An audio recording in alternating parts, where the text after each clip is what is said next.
प्रत्येक व्यक्ति अपने जीवन में कुछ लक्ष्यों को निर्धारित करता है, जिससे वह अपनी योग्यता और अपनी प्रगति की परख करता है। यदि लक्ष्य हासिल नहीं होते हैं तो वह अपनी कमियों को देखता है, उसमें सुधार करता है और फिर उन लक्ष्यों को हासिल करने की कोशिश करता है।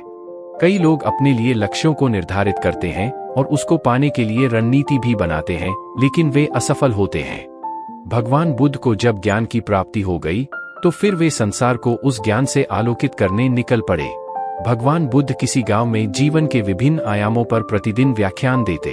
उनके प्रवचनों में जीवन का सार छिपा रहता। उनकी बातों को लोग बहुत ही गौर से सुनते थे। एक व्यक्ति बिना नागा किए उनके व्याख्यान सुनता। काफी समय बीत जाने के बाद भी उसने अपने अंदर कोई विशेष बदलाव नहीं पाया है।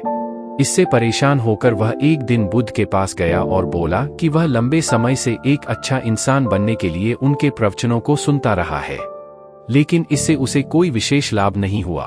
वह एक अच्छा इंसान नहीं बन पाया, उसमें कोई बदलाव नहीं आया है। उसकी बातों को सुनकर बुद्ध मुस्कुराए। उन्होंने उसके सामने उसके गांव का नाम, वहां तक की दूरी, वह वहां कैसे जाता है आदि जैसे प्रश्नों की झड़ी लगा दी। जब बुद्ध ने उससे कहा कि क्या वह यहाँ से बैठे बैठे अपने गांव पहुंच जाएगा, तो वह झुंझला गया।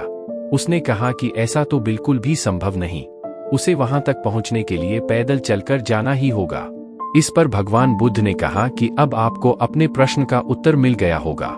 यदि आपको अपने गांव का रास्ता पता है, लेकिन इस जानकारी को व्यवहार में लाए बिना वहां नहीं पहुंचा जा सकता है, उसी प्रकार यदि आपके पास ज्ञान है और आप इसको अपने जीवन में अमल में लाए बिना एक बढ़िया इंसान नहीं बन सकते। ज्ञान को अपने व्यवहार में लाना आवश्यक है। इसके लिए आपको दृढ़ निश्चय के साथ निरंतर प्रयास करना होगा।